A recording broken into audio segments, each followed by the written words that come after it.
Let's continue with our discussion of The Dose Effect by T.J. Power. Today is the fifth part of our interpretation. At the beginning of this series, we mentioned that endorphins are like your personal therapist, helping to reduce stress. That description highlights their practical value, but it doesn't capture the full picture. Essentially, endorphins serve two purposes. They help relieve pain and create pleasure. They allow us to find joy in hardship, but those two effects don't necessarily occur together. For example, imagine running hard in the wild, either chasing prey or escaping from predators. The physical pain from such intense exertion triggers the release of endorphins. They not only numb the pain but also produce a powerful sense of euphoria, nature's reward for the effort. That little burst of pleasure added brightness to our long evolutionary struggle for survival. In this sense, endorphins counter negative emotions and reduce stress. But you don't have to suffer first to enjoy endorphins. A delicious meal, an uplifting song, a hearty laugh, or even an orgasm, can all trigger endorphin release. So perhaps pain relief is only a secondary effect. The true purpose of endorphins is to let us feel pleasure. Among all neurotransmitters, endorphins generate the most intense form of joy, a true reward mechanism, celebrating our successful acts of survival or reproduction.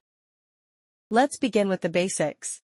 Endorphins exist in two main forms, those in the body and those in the brain. When you engage in strenuous exercise, especially when your muscles ache or experience microdamage, the affected areas release small amounts of endorphins. However, because of the blood-brain barrier, these bodily endorphins don't reach the brain.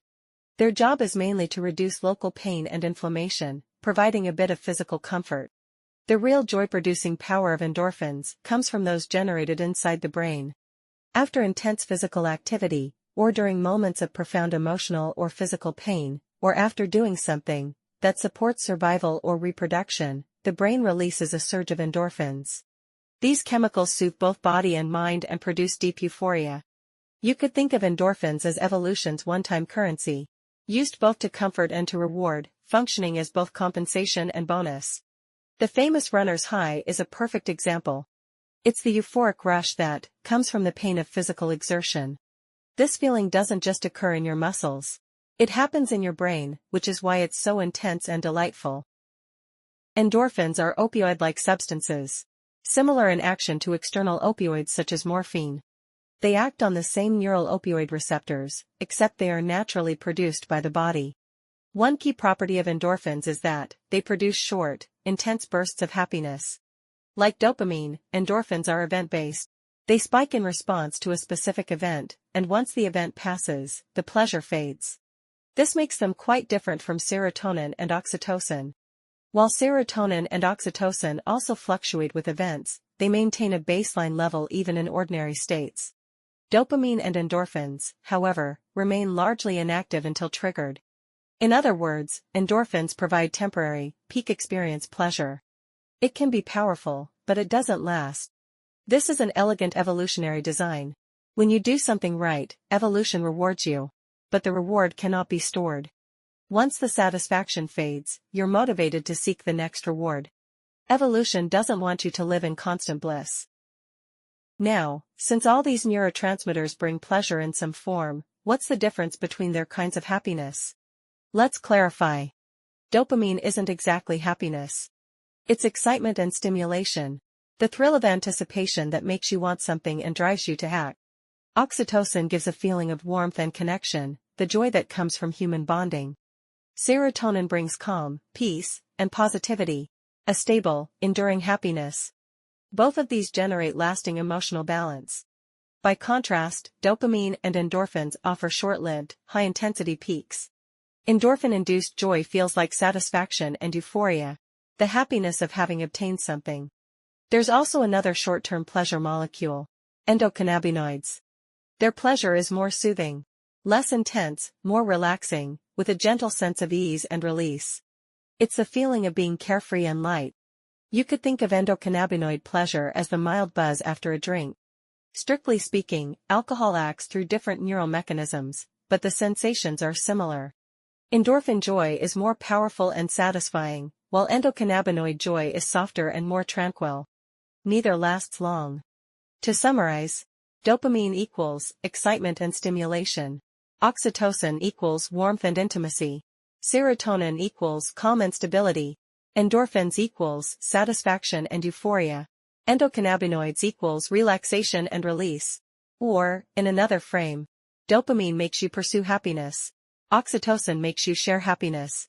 Serotonin helps you sustain happiness. Endorphins and endocannabinoids let you enjoy happiness. Isn't this system far more precise than the vague emotional language of literature? And unlike poetry, this classification is rooted in hard neuroscience, the biological architecture we all share. Being able to distinguish these subtle emotional states, to sense your current psychological condition, is a remarkable metacognitive skill. The more attuned you are, the better you can regulate your emotions and energy. So, how can you trigger endorphins and enjoy the pleasures of being a carbon-based life form? The best way is still finding joy through effort. That is, exercise. Endorphins peak when your physical activity reaches high intensity or near exhaustion. To feel their full effect, push yourself to the limit.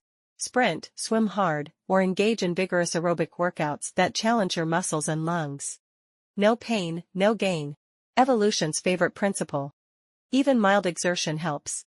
Adding short runs to your walk, climbing a hill, or light stretching can all stimulate endorphins. By contrast, a sedentary life yields none of these natural rewards. But movement isn't the only trigger. Hot baths and saunas also work. The gentle discomfort of heat can release endorphins, just as cold exposure triggers dopamine. Add calming music and slow breathing, and you'll simultaneously boost endorphins, serotonin, and endocannabinoids. Saunas even bring additional health benefits. Better immunity, improved sleep, and muscle recovery. Two other excellent triggers are singing and laughing. That's why karaoke and comedy shows are effective stress relievers. Both activities release endorphins. And if done with friends, they also release oxytocin. You might wonder, if endorphins bring pleasure, could too much be harmful? Could they cause addiction?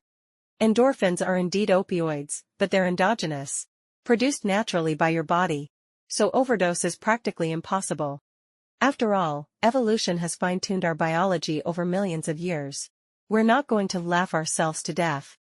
Still, endorphins do have side effects.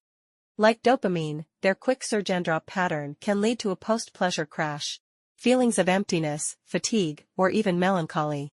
The so-called post-orgasmic calm, or sage mode, is partly due to this rapid decline in endorphin and dopamine levels. In some cases, people, especially endurance or extreme sport enthusiasts, can develop a tolerance. Their opioid receptors become less sensitive, so they need more endorphins to feel the same satisfaction. This can lead to a cycle of seeking stronger stimulation, longer runs, riskier challenges, a mild form of behavioral addiction. Fortunately, such cases are rare and naturally limited by physical capacity. Understanding all this helps us see that, whether it's joy through hardship or simple pleasure, endorphins are evolution's way of encouraging survival and growth. The happiness they bring is short-lived but essential, a vital relief in the struggle of life. A healthy life requires regular doses of joy. A single endorphin rush won't cure anxiety, but consistent moments of pleasure can significantly lower long-term stress and depression. Happiness itself builds resilience. And endorphins work in harmony with serotonin, oxytocin, and dopamine. From the perspective of neuroregulation, humans are nothing like AI. We aren't purely rational beings executing a set goal indefinitely. We can't postpone joy forever or live by the motto, "I'll suffer now for future success." We need happiness. In many forms, at many levels. If you're under pressure or in pain, you absolutely have the right to seek moments of joy. Even without stress or pain, you still deserve to feel happy. We shouldn't just permit happiness. We should understand it, accept it, appreciate it, and actively pursue it, as long as we don't become entirely dependent on it. And with that, we've completed T.J. Power's The Dose Effect. Power calls himself a neuroscientist, though the book itself isn't very technical. You wouldn't believe how much effort went into making sense of it. But that's all right. I found joy in the process. That's it for today's content. Thank you for watching, and I'll see you in the next video. If you feel there is value in this, please like, subscribe to this channel, and leave your thoughts or suggestions in the comments section. Let's grow together and read more good books.